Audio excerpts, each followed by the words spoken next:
Good afternoon, everyone. Allison Scaberg here. We are happy to be back with Carly Maderer today. She is an attorney and she's going to be talking to us about guardianship and whether or not we need it and other things that we should be considering. So we are glad that you are all here today. If you send in a write-in question ahead of time, we do have that, and we aim to get to as many questions as we can during our time together. We have an hour today, so if you're planning your lunch or whatever you've got going on. From a housekeeping perspective, we are in webinar mode, which means that we can't see you or hear you, but we know you're there and we're glad that you're here. Our chat box is open and you are welcome to put your questions in the chat box throughout this presentation. I'll be reading those out to Carly. So for those of you that are joining us for the first time, again, welcome. Consolidated Planning Group is a holistic special needs financial planning firm, nationally certified as Social Security advisors, members of the Special Needs Planning Academy, chartered special needs consultants. Our whole firm is nuanced in planning for special needs, but we are not attorneys. We don't do what Carly does, and Carly doesn't do what we do. So we always like to distinguish that because when it comes to planning for special needs, you need both of us. We're the money. When and how should you apply for SSI or other public benefits? How much money do you need to fund a special needs trust? Who's going to care for our child when we're gone? We answer all kinds of questions like that. We help people set up ABLE accounts. We do a lot of advocacy. We put protection plans in place, lifetime care plans. But, it's really important, whether you work with us, you work with Carly, or someone else, you really want to work with a professional that is specifically nuanced with individuals with disabilities, because our situation is specialized and there is a lot of special considerations that go into planning, and making those little small step mistakes could mean the difference of having benefits in place or not. So we do encourage you to work with a professional that is specifically nuanced. Having said that, I want us to have as much time as we can together today, Carly, to take a deep dive into whether or not we need guardianship and when we should be looking at that. So thank you again for joining us, and I'm going to turn it over to you. Yes, absolutely. Thank you, Allison. And you're so right. What you do at Consolidating Planning Group is so important to this community. So thank you as well for just championing parents with special needs kiddos, because I know you get it, and it's so important to have professionals that understand and that come with that understanding and love, but also with the expertise. So just wanted For to throw that sure. out there Thank as you. well. Yeah. Okay, so do I need guardianship? I know for some parents, this can be a sensitive topic. I get it. I just want to share a little bit about me personally. I started helping families with special needs planning because my daughter was born with significant disabilities. So I am a special needs mom. And so, I walk the walk and talk the talk every day. And I can assure you that I have met with a lot of parents, and I do not take this topic lightly. There are some things we have to talk about that can get uncomfortable, but it is important because if you do have a child with disabilities, when they turn 18, you need to really, when they turn 17, even sometimes 16, you need to start thinking about whether it is important for you to get guardianship, or at least have some alternatives to guardianship in play, especially if they have some intellectual disabilities. So what happens when my disabled child turns 18? I get that question a lot. Do I really truly need to go down this guardianship process? Because it does seem kind of daunting when you start thinking about it, or when you Google it, right?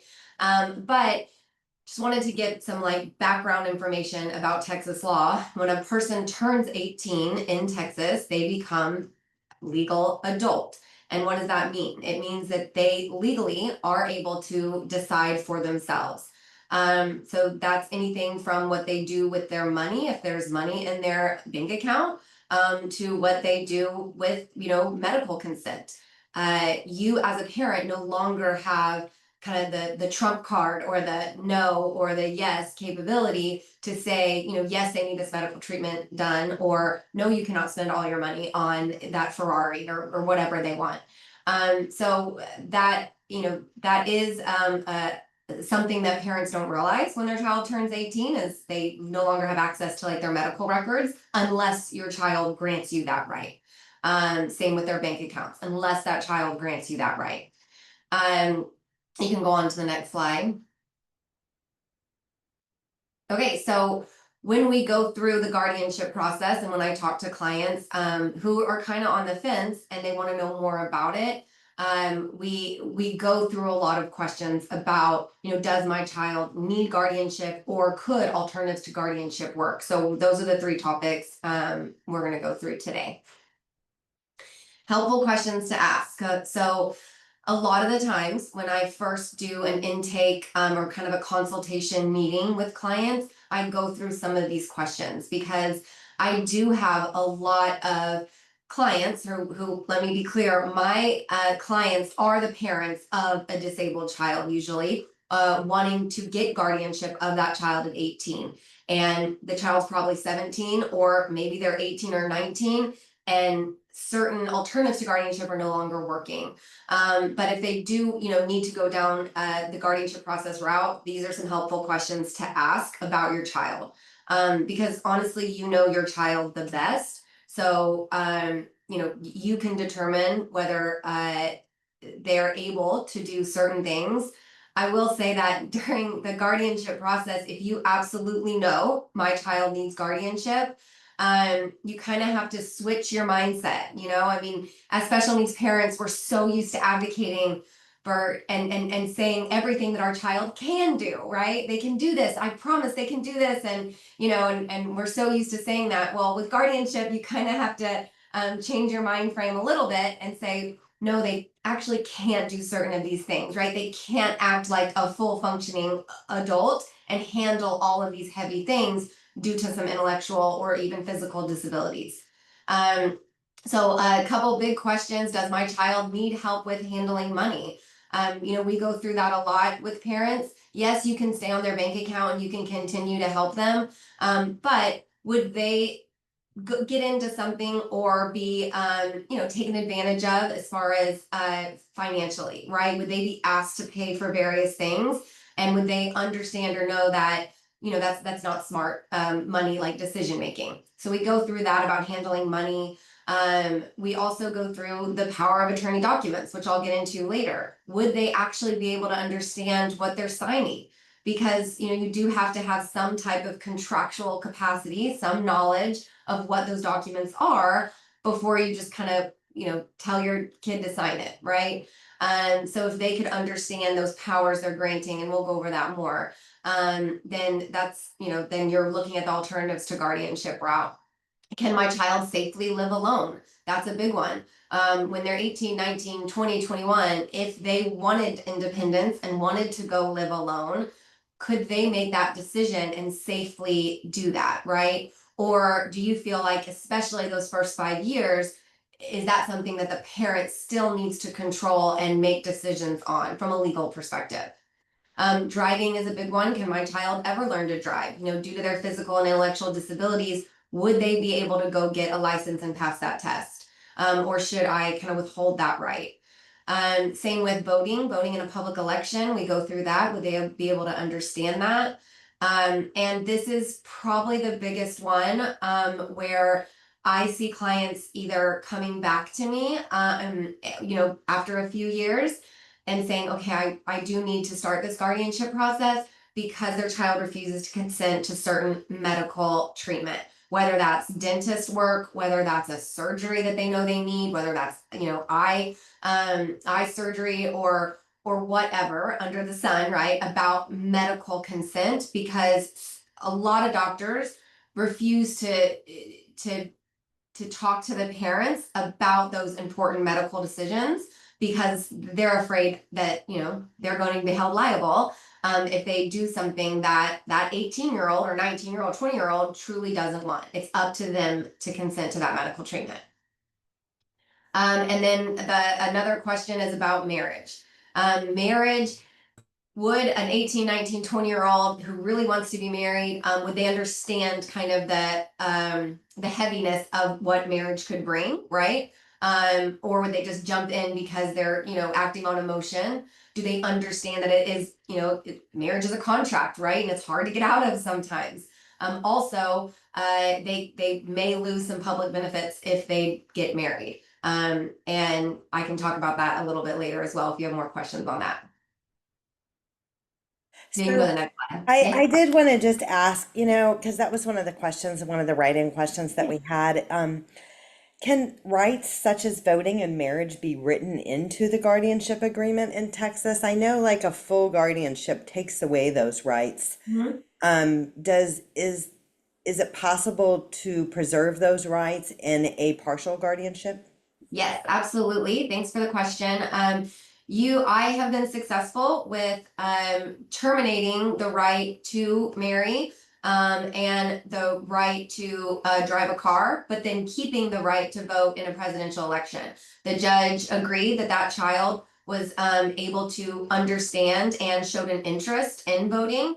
And he was able to physically and intellectually understand the voting with some assistance, because people with disabilities can get assistance in the voting booth. And you just have to put in evidence of that. Also, the doctor would check that yes, they can handle that.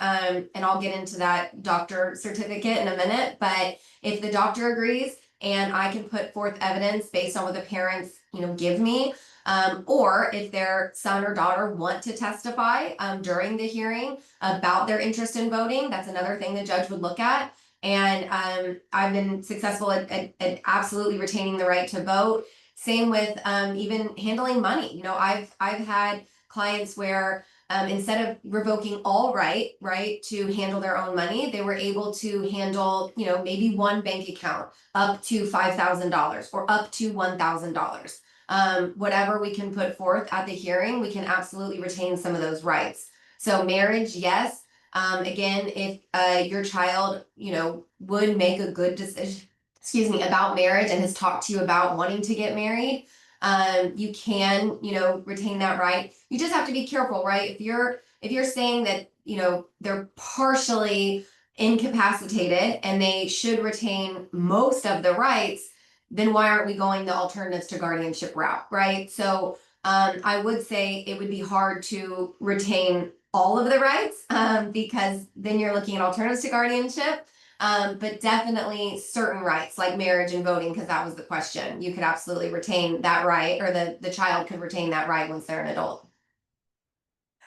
Okay, so I two questions that I want to ask. Yeah. One is, I understand in Texas, and other people may be listening in from other states, and other states may call it other things. They might call it Right. conservatorship, and they may do guardianship of the person and guardianship of the estate, and they do it Mm-hmm. simultaneously each time in some Mm-hmm. states, and it's not always the way it works here in Texas.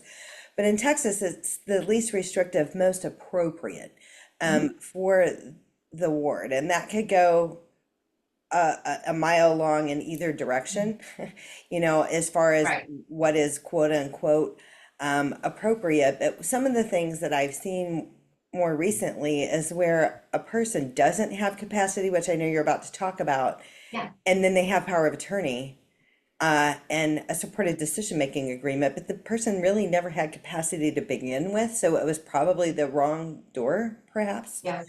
to go through. So I do want you to talk about that, and I want to ask the question. A person says, my 24-year-old gave away all their money, took out a dozen short-term loans. I do have power of attorney.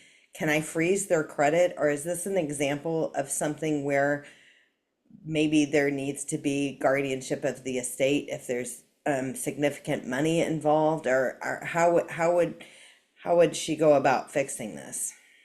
Yeah, so unfortunately, this is one of the drawbacks that you'll see in a minute about the durable power of attorney or the financial power of attorney, is really it's only as good as what that financial institution will accept.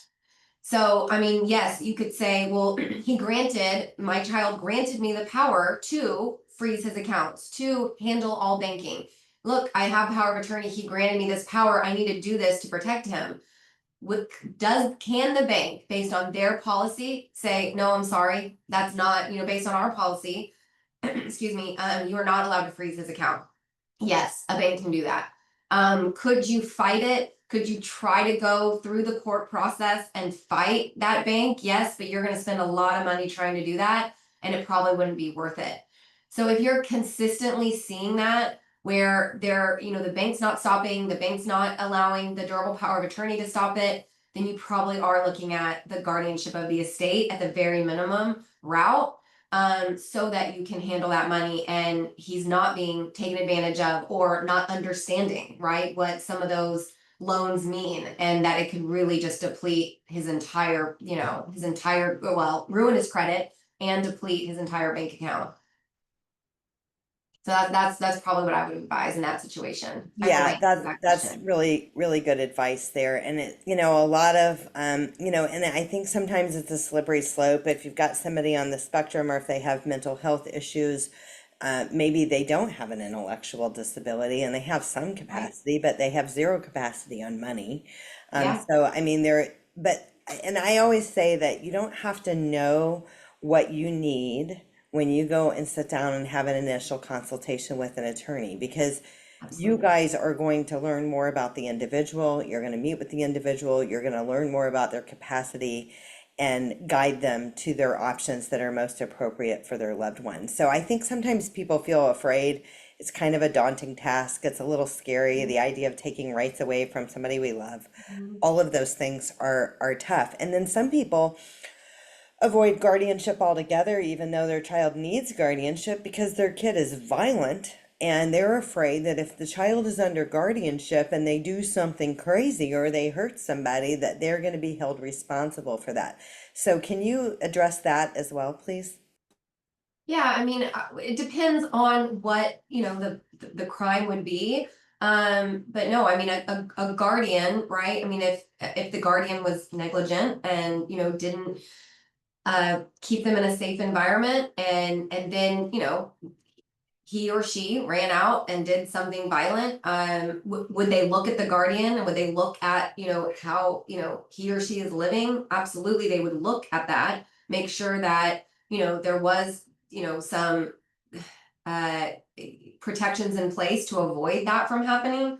But if the guardian, you know, through everything that they've done, right, to protect that person, and the person still, does a crime, I would say that they would, I mean, they would have to be adjudicated for that crime, right? But that is hard because it's more on a case by case basis. And I understand the fear there. But it's very similar to when your child's a minor, right? I mean, if your child's a minor and they go and they do a violent crime, they under the law, right? They are treated based on their age and based on their abilities and kind of what a judge and a jury and all of that would see of that surrounding, those circumstances surrounding that crime.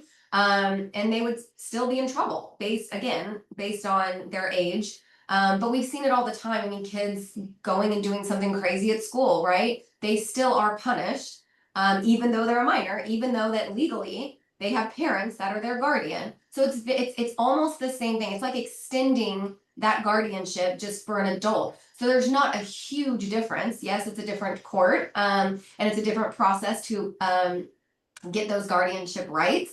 And you have to, consider them incapacitated, which is this slide, when, you're under guardian. But again, legally, minors do not have the contractual capacity, and they are considered incapacitated to make certain decisions legally, to enter into contracts. Can a minor sign a contract? Yes, but it is voidable in Texas because they are under the age of 18. So I think you would have to look at it that way or try to look at it that way, just so that you're not so worried that you're not going to do the guardianship process when you know your child needs it. But if anyone needs specific advice, I can definitely talk to them. Because again, it'd probably be a case by case So, one of scenario. the things about a power of attorney also is that Mhm. it can be revoked at any time Yep, it's by another the drawback. said individual. Now, a lot of 18-year-olds don't know that they have the ability to revoke Yeah. that. And so that they may be older. So, if you have an adversarial teen, I know some people do, Mhm. that finds out that they could revoke that, you really don't have a leg to stand on. And then one person says, can you get a power of attorney for those with low IQ? So basically, could you have a power of attorney for somebody that has incapacity? No, so that's what's hard, right? So contractual capacity versus incapacity. Incapacitation is a diagnosis from a doctor. The courts want to see that. It's called physician certificate of medical examination. That is what I have to have.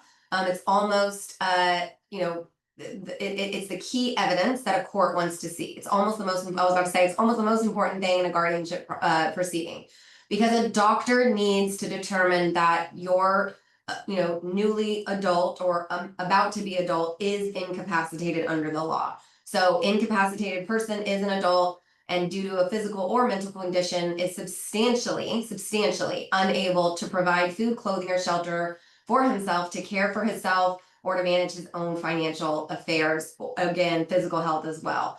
So the doctor needs to evaluate your child in order to determine whether they are incapacitated. A lot of the times that is based on some IQ. If the IQ's, very low, then that's easier to check that box on that that physician certificate to show that they are indeed incapacitated under the law.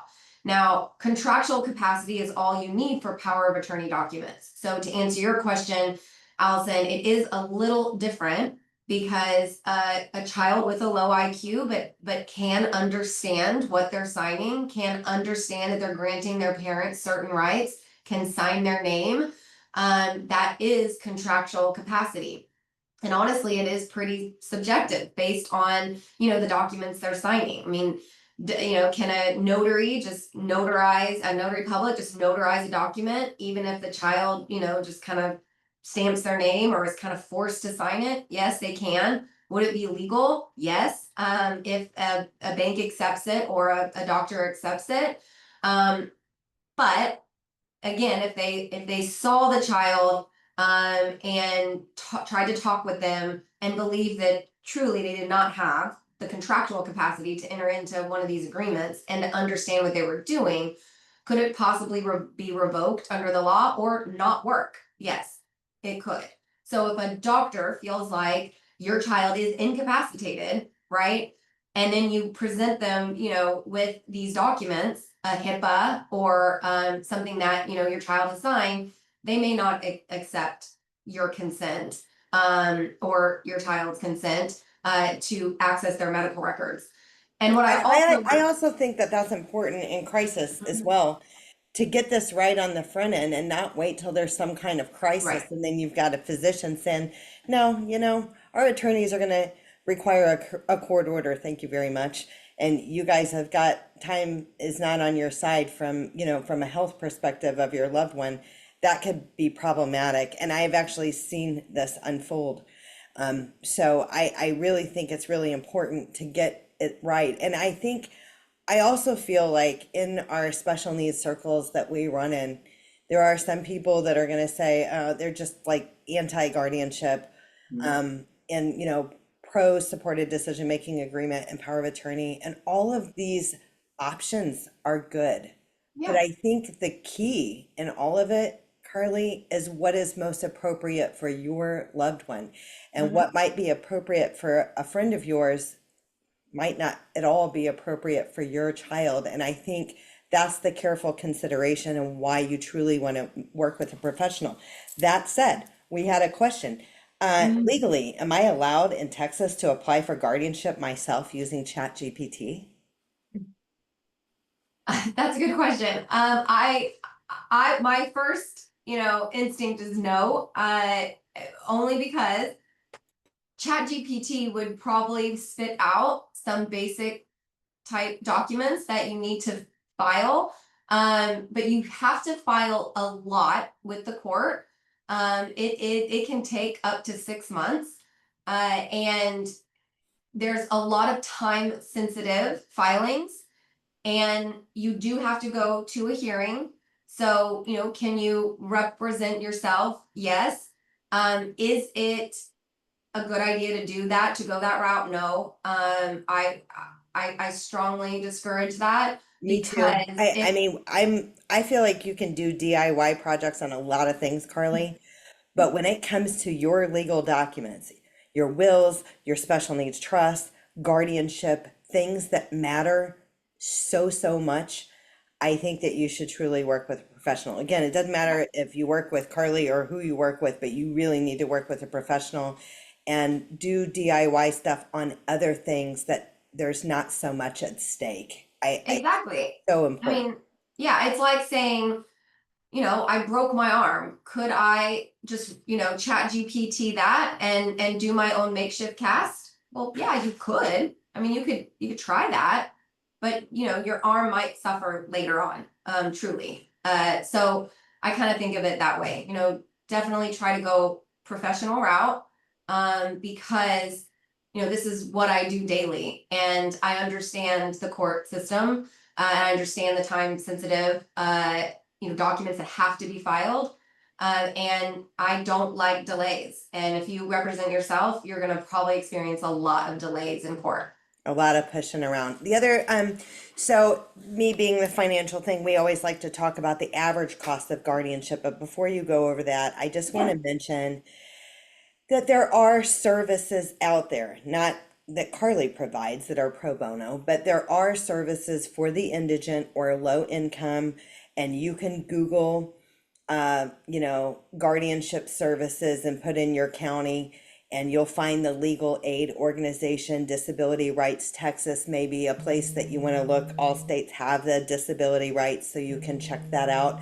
But there are services that are available for the indigent and low income.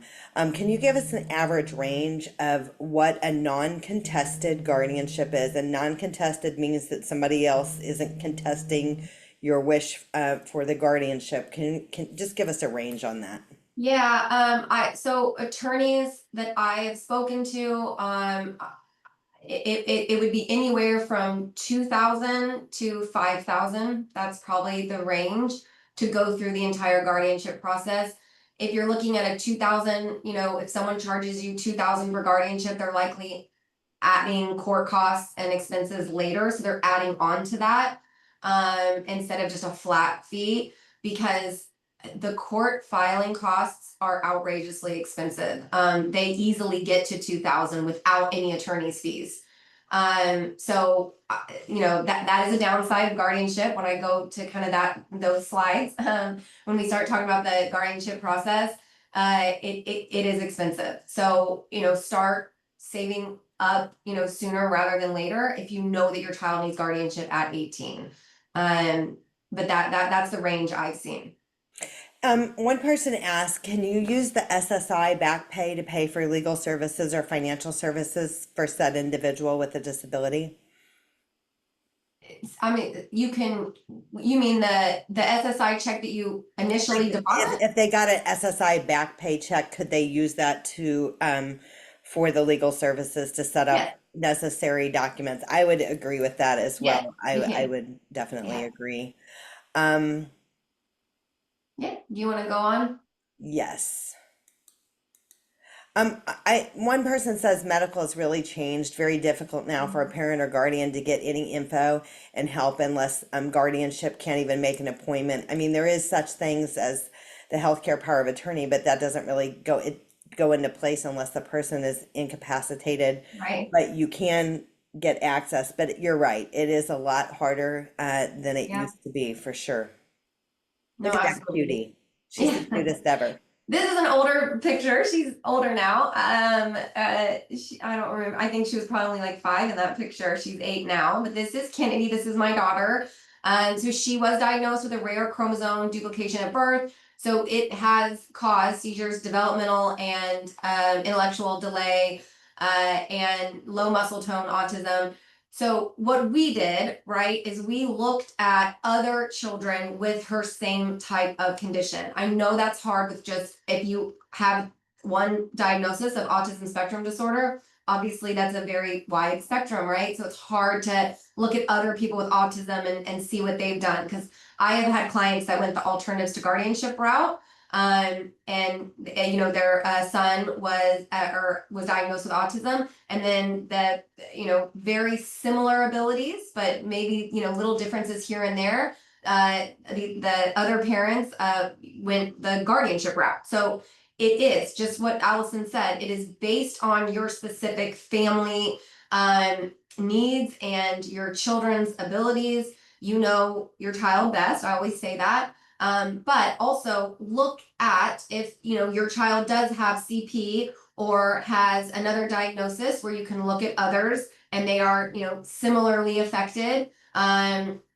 Down syndrome, I've had clients where their child with Down syndrome was absolutely able to enter into power of attorney documents and supportive decision making. And then I've had clients with, again, same diagnosis, but they had to go the guardianship route, right? For Kennedy, most of the Duke 15Q kids, that's her condition, will need guardianship their whole life. So that was something that, it was helpful to look at so that we could start planning for her future. Especially considering she has seizures. If your child does have seizures, guardianship may be the best route to go because of safety concerns about them living alone. I like to say that alternatives to guardianship, which we'll go over after the guardianship process, but it is protection and it will help with certain areas of life. There are some drawbacks, as Allison and I have already talked about.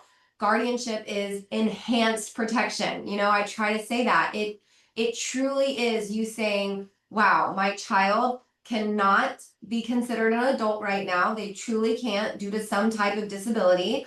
And I need more protection over them than most 18, 19, 20-year-olds. So if you go in with that mindset, I think it helps parents a little bit more, and there's not such a negative connotation with the word guardianship. So I I want can to counsel people say on that. that for people that do have capacity, or the people that are on the line of like maybe they need guardianship, maybe they don't, but their brain isn't fully formed yet. We don't know yet. We're hopeful and optimistic. Going with something lesser restrictive is fine. It's not like you miss the mark if you don't do guardianship when they're 18. If later it is determined we've done a trial run with this and it didn't work out and you need something more restrictive, you can always go back and get that taken care of. But it is harder to undo a guardianship that maybe shouldn't have been in place. And Yeah. so I think that, that is also worthy of considering. And one thing that I think about, Carly, the question that comes to my mind, and maybe this is wrong, and you can totally correct this, but when I think of guardianship or not guardianship, okay, we've talked a little bit about capacity or incapacity, but if I'm a parent, I think, okay, if I have a kid, um, if I died today, and if other family members were gone today, Mhm. can this kid do life? Can they get themselves can they fix meals? Can they get themselves to appointments? Can they handle finances? If we all died today, would this person be okay? Or would they be left to their own devices? And I think that that's a question that's worthy of considering. Absolutely. I mean, I don't, so I mean, I know that there's a lot of families that we've talked to and their kids are verbal, and there are a lot of things that have glimmers of capacity, but if answering that question that I just posed, the answer is no. Like if everybody was gone today and this kid was left to their own devices completely, would they be okay? And if the answer is no, then that is a sign that you should definitively have a chat with Yeah. an attorney regarding what the best option might be. It doesn't mean you need guardianship. It just means you should definitely have a chat about it. Yeah. Absolutely. I love that. I'm going to use that. Thank you, Allison. I love that. It's a very good way, a perspective. Very good perspective. So what is guardianship? I'm just going to go through this slide pretty quickly, but the guardianship of the person is when a court gives the responsible person, you have to prove that the guard, so as a parent, you think, oh, of course it's going to be me, but I still have to prove that you are the best guardian. So if your child has adult siblings, we have to give them notice. Because the court wants to make sure that the person applying for guardianship is the best person, right? For that proposed ward. That's a word you're going to hear about your child. They are a proposed ward, and then when it's granted, they become ward. Which a lot of people don't like that word either, right? Ward of the state. And I get that question asked a lot too. Well, is the court always going to be involved? No, but they do want an annual report. They want to know if you leave the county. So in Texas, it's county by county specific for guardianship. So if you move out of the county, then you would have to not reapply for guardianship, but transfer guardianship so that another county court can get those annual reports. So courts stay involved, but they're not, over every little thing. It's not like that. You are still granted guardianship, and you now have the rights to protect your child from really every decision if you go full guardianship or total guardianship, because there is partial guardianship as we talked about. It's not a term to take to heart. It does not describe everything about your child, and it does not define your child for life. Allison mentioned that it is hard to terminate. Yes, it is, but I did want to present this, awesome story where I was in a proceeding not too long ago and witnessed termination of guardianship. The ward, the adult disabled person was able to get married. His parents consented to that, and has had a job for 6 years and was paying, his mortgage, and really, he was living alone for the past 6 years.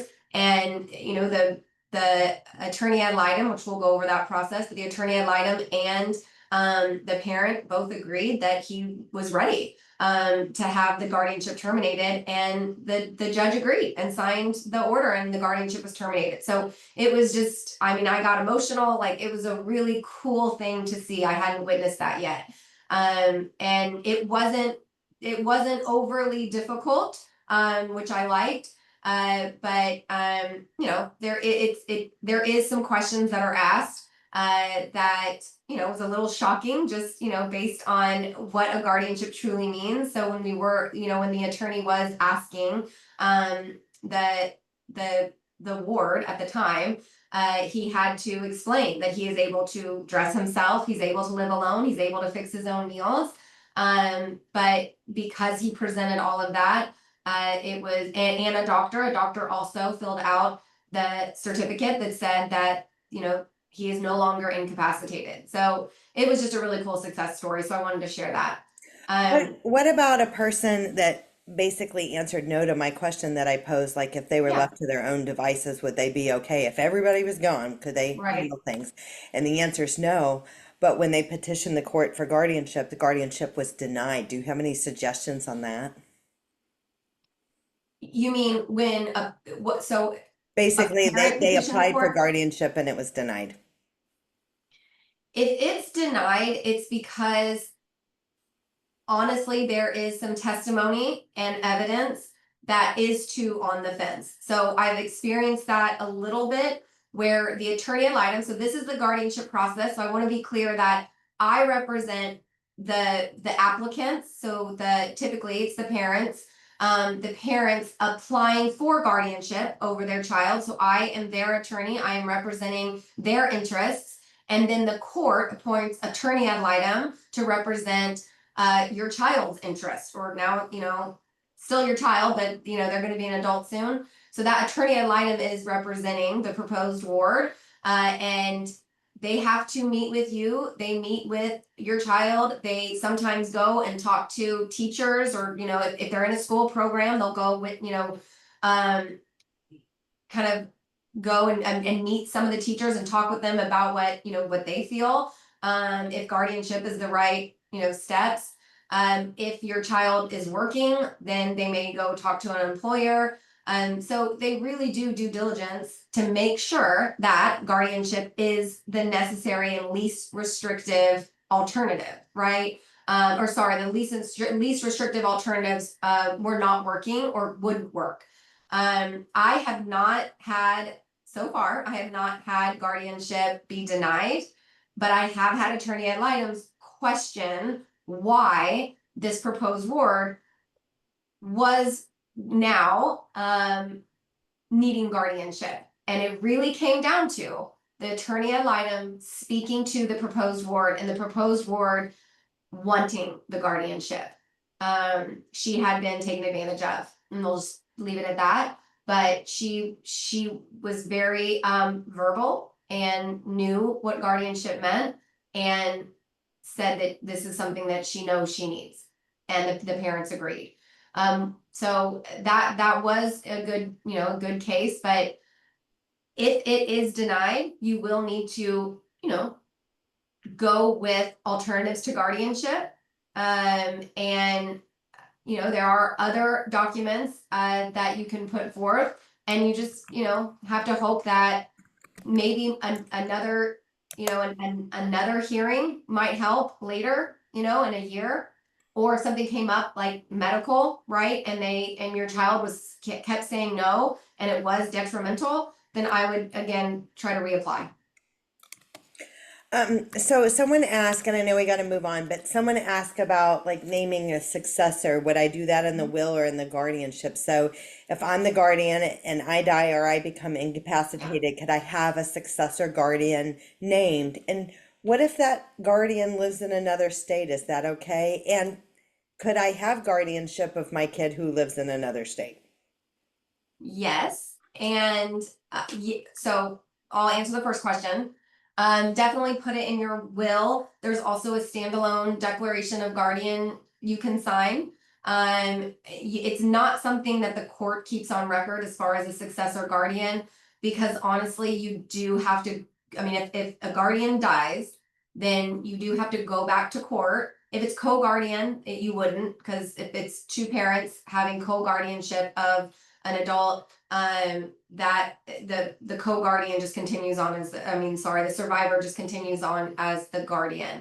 Now, if both die, or if there was one guardian to begin with and he or she dies, then the court does have to have a hearing on that successor guardian. But your document that says who you want that to be is very good evidence that the court will appoint that person, as long as they agree, right? They have to agree. You can't be forced to be a guardian. So we always say have at least two alternates, because again, you never know when you're going to die, right? And if you have made a declaration of guardian and never updated it, and in 20 years, all of your alternates are either, gone as well, or too old to maybe help and step in, you need to, look at your documents at least every 5 years to make sure those still are the people that you want appointed to be guardian if something were to happen to you.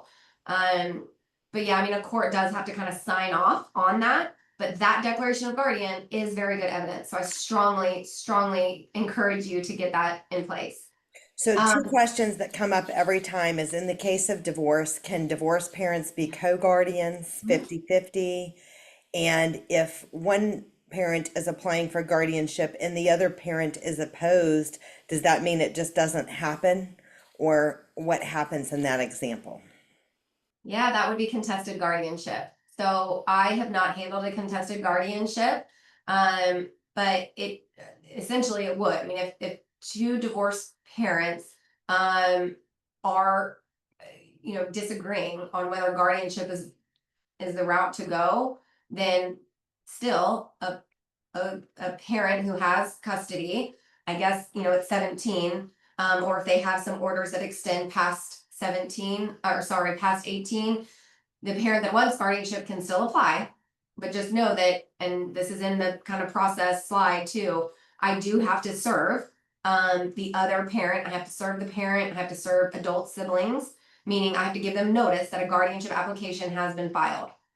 And that is so that someone, if they disagree, can come and contest that guardianship. So that is something we talk about in the initial consultation. Would this guardianship be contested? Because that becomes, it becomes more of like an actual litigation, right? It's contested. So that is something we would refer out right now.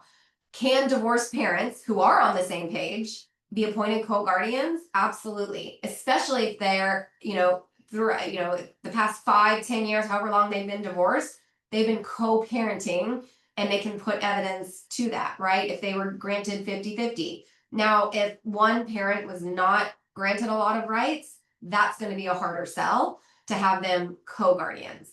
Or if they've only been divorced for maybe a year, that's going to be harder evidence to prove to a court that they can always be on the same page, because that's really what the judge, and I've had clients successfully get granted co-guardianship and they were divorced, and we put in evidence at the hearing that they have co-parented for quite some time, and they have very good orders in place, and like custody orders, and they follow it, and they just want the best. When it comes down to it, they want the best for their disabled adult child, and then a court has granted it. But we just have to go through a little bit more evidence at the hearing, but it absolutely is possible. Can be done, but adversarial relationships, not so much. No. Not as good.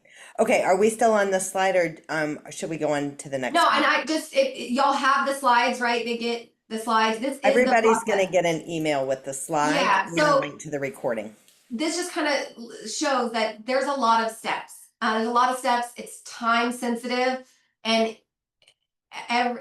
a lot of schedules have to align. So that's why people are like, oh, I can't get it in like a month. No, I mean, it's almost impossible. I push it. I'm very pushy to get that hearing because I know parents are eager, and it still takes me about 4 months at the earliest. Just because again, all schedules have to align, and the court has certain days, and some utilize all of those days before they absolutely have to appoint an attorney ad litem or set a hearing. So you're just kind of at the mercy of the court. One thing I do want to reiterate again, physician certificate of medical examination is very important. I don't even file an application until I see that physician certificate of medical examination.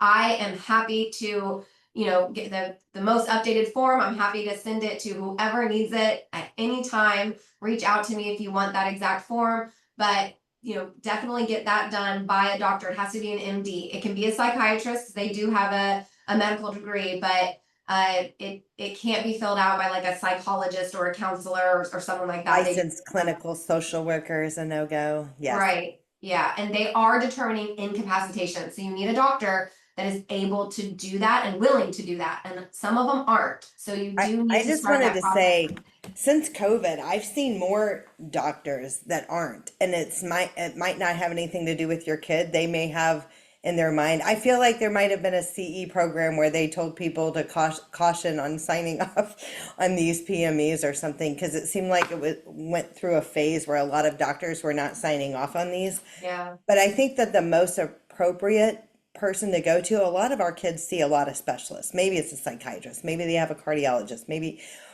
I think where you've had the most history with a physician makes sense. Yeah. Going to a doctor one time for something small, I mean, and expecting them to sign off on a guardianship is a little ridiculous because it's a big deal. I mean, they're taking the kids' rights away, right? Mm-hmm. So I think, thinking about where you've been, where you have the most records, and so that way they can have documents that support their decision if they sign that that document stating that your child does not have capacity. It's a big deal. And for the physician's defense, I mean, they could lose their license over something like that, and they've worked really hard for that.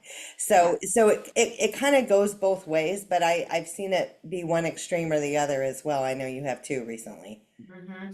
And it is helpful to talk to an attorney about what the doctor needs to check. There are certain boxes on that form that have to be checked for certain courts, especially Harris County. If you're in Harris County, there are a few courts in that we have 5 in Harris County, that the judge wants to see certain of these boxes checked, or they will not go forward with the guardianship application. They won't accept it. So then I have to go back to the client and say, oof, the doctor has to check this box. So there's just a little bit of, before you fill that out, make sure that you talk to an attorney, or before you have your doctor fill it out, just have that initial consult with the attorney. Okay, I'm gonna kind of go because we're running low on time. So this is just once guardianship is granted, there is a bond that the court sets anywhere from $25 to $100. It's low. Could that be happen yearly? Yes, it depends on the court. Every court is different. Every county is different. You do have to have an annual report. So the annual report is pretty straightforward. It's basically what has changed. You know, what activities is your child doing? Do they go to the dentist? You know, things like that.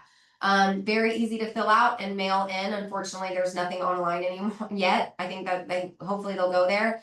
And then if you move, you have to notify the county. If you move out of Texas, you absolutely have to transfer. The guardianship is different state by state. And that question about can I live out of state and be guardian? Yes, I've seen that, but usually in that scenario, it's because the ward is at like an assisted living home and the home is taking care of them, right? And then asking the guardian in another state, you know, to make certain decisions when needed.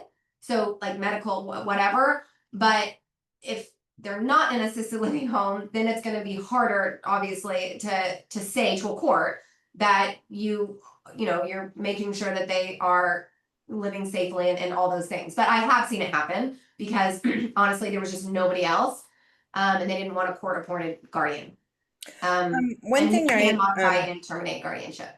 One thing I sent out in an email to someone today about guardianship is to look at things closely. If it's like on the line to do it or not to do it, if especially if you're looking at higher education programs for people with disabilities, you're going to want to check each of those schools very specifically. Some of them will not take them if they're under Correct. guardianship. Some of them require guardianship. Yeah. So it just depends on the program, but I would just say check early and ask the question because you don't want to have this big plan, this big master plan of where your kid's going to go to school, and then in the 11th hour you find out, oh snap, they can't go there because of X. So do ask about that. Yeah. You can go to the next slide. The drawbacks of guardianship, it is a loss of autonomy for the ward, right? I mean, you are terminating rights. So it is, you know, legally, they don't have those certain rights that you have terminated, like marriage, voting, living arrangements. Yes, you can go partial guardianship and let them retain some of those rights. The fee, I mean, it is way more expensive than doing power of attorney documents and supported decision making. So if you are on the fence, if you're kind of in that gray area of does my, you know, child need it or not, go the route of alternatives to guardianship. I think the biggest risk there is medical consent. You don't want an like Allison said earlier, an emergency to happen. Your child refuses to give consent, and then you're looking at emergency guardianship. Yes, there is a possibility to get an emergency guardianship hearing. It's just, again, it's harder, and there could be some dire consequences. But you know, just know that that could come up. Terminating guardianship may be a challenge, as Allison mentioned. You really have to put in a lot of compelling evidence. Guardianship, a lot of clients ask me this, well, okay, guardian, you know, couldn't my child just not do what I'm telling them to do? Couldn't they still go get married? Couldn't they still try to go live alone or drive a car, get a license? Yes, they could if they have the capacity to do that or to know to do that, and you know, and they're being defiant. Yes, the the legal ramification of that is you as guardian, because you're under guardianship and you have letters of guardianship, you can void basically everything that they have done. You can undo it, right? If they sign a huge loan, and or you know, take out a loan, right, and sign those documents, you can void that and basically, you know, undo those things that they've done. If they absolutely will not listen to you, or if they're being very defiant, you can get a police involved because you can get police involved because you have those letters of guardianship as proof that you can get, you know, you can get legal and law enforcement on your side. Okay, you can go to the next slide. Alternatives to guardianship, we've hit on a lot of these, right? The supportive decision-making agreement, I see a lot of that in the chat. Durable power of attorney, medical power of attorney, and HIPAA. All of these documents are very important to have if you don't go the guardianship route. Everyone needs these documents. Maybe not supportive decision-making agreement, but every 18-year-old and up should have sign a durable power of attorney, medical power of attorney, and a HIPAA, especially if they're going off to college. Something, can happen. You want them to be able to grant you the right to access certain things in emergency situations. You can go on to the next slide. I always just say So, have intentional conversations with your aging parents and people you love in your life about this too, oh because yeah, our aging parents are guilty of either not having documents or having documents that are 26 years old. And when you go back and look at it, everybody they named is dead or yes, incapacitated themselves. So it is a really big deal. So as you're thinking about this for yourselves, think about your parents, grandparents, wherever you guys are in that range, any aunts and uncles, family members that may need to have this conversation. It's important, but I can't stress sending those kids off to college enough on having those documents. It's a big deal. There was a fire at one of the apartments at Texas State. There was an issue there. There's been a lot of mental health crisis with college yeah, kids post COVID. And if you don't have those documents and they haul your kid off to a mental health facility, they will not even tell you where they took them. It will be a right, needle in the haystack for the city that they're in. So yeah. it's super important to have that. Yes, very important. And I get this question a lot too. Can you get these documents offline? Yes, there are some good documents offline, or sorry, online for durable power of attorney, medical, HIPAA, support decision making. I have the ones that I would recommend. We do charge for that. So I don't just give out those for free. But I do feel like you need documents that are the most up to date and from attorneys. So if you can find those, great. If not, please reach out to me. And I would also like to meet with you so that we can discuss it all, because I do like to explain the documents so that you know when and how to use them and things like that. Medical power of attorney, medical power of attorney is great for everyone to have, but just know that does not allow you to consent for your child. It doesn't. That's the supportive decision making agreement. Medical power of attorney, the child or anybody that is having their medical power of attorney act, it's because that person is incapacitated. So a doctor has to get consent from a person, to do any type of medical treatment. But if they're under anesthesia or if they've been knocked out or whatever from an accident, then the medical power of attorney can step in. So you can't use the medical power of attorney to say, well, no, I can consent to his medical treatment if he's standing right there saying no. That won't work. So that is a drawback of the medical power of attorney. But it essentially is just granting the right for that agent, your medical power of attorney, to make medical decisions for you or for your child if they are considered incapacitated in that moment. You can, it can also be revoked at any time. So all of these documents can. Again, Allison said, maybe your child or your adult with disabilities, maybe they won't know that they can revoke it, or any adult. A lot of people don't know that. Now you do because you're listening to the webinar, but you can revoke these documents. So that is another drawback. HIPAA, this does give you access to your child's medical records once they turn 18. This is very important as well to have. Upload it to my chart, get it, signed. Once they have to be 18 to sign these documents. And once they turn 18, have them sign all these documents and then immediately give it to their doctor. Before, at 18, a lot of the times my charts, they'll just knock completely, I've heard, completely give, shut off your access, right? I think To they've your been starting to do that as early as 13 and 16 now. It's not 18 really. anymore. We've seen it be lower. It's a little bit Okay, well, egregious. download. Yeah, start downloading. I download a lot. I've downloaded all of Kennedy's, after summary visits, and her EEGs. I constantly download her test results because I want those files in a secure place, not just on my chart in case I lose access one day. So we've had a lot of great questions and we tried to get us to as many as we possibly Yes. could today. Thank you guys for your awesome questions. Um, Carly, I know Mhm. that your business is domiciled in Texas. Do you work all counties as it relates to special needs trust and guardianship, or is there a handful of counties that you prefer to work in?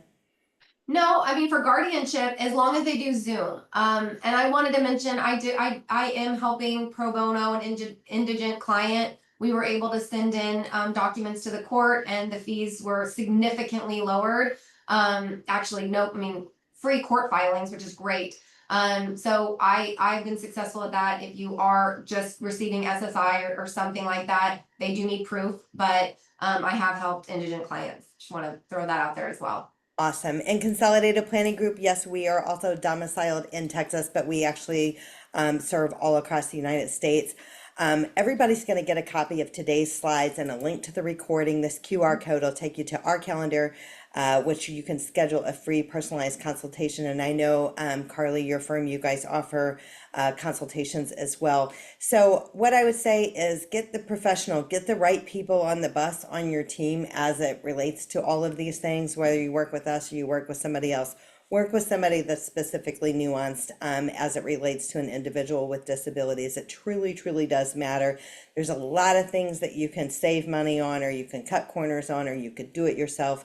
But these are ones that I feel very strongly it's really, really important to get it right. And what I see all the time. I see I jokingly say, your neighbor, the real estate attorney that says that they'll do a special needs trust for you for free, just say no, okay? Because it might not even be right. Most of the time it's not, and you're going to end up paying a professional to either fix it or redo it. And that's kind of a similar concept of these things, is you may do it yourself, but then you find out when the going gets tough that maybe it wasn't correct, and then you're paying to get it corrected, and time might not be on your side in that example. So guys, you guys have been wonderful today.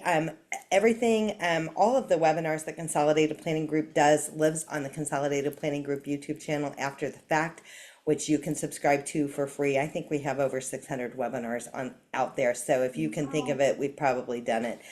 Certainly been my pleasure. Carly, it's always a pleasure to be back with you. And you guys just look out for the email for the slides and the link to the recording. It's probably possible that it could go to your spam, but we'll get that out later today. So be on the lookout for it. Thanks, everyone. Have a great Bye. Thank you, afternoon. Allison. Bye now.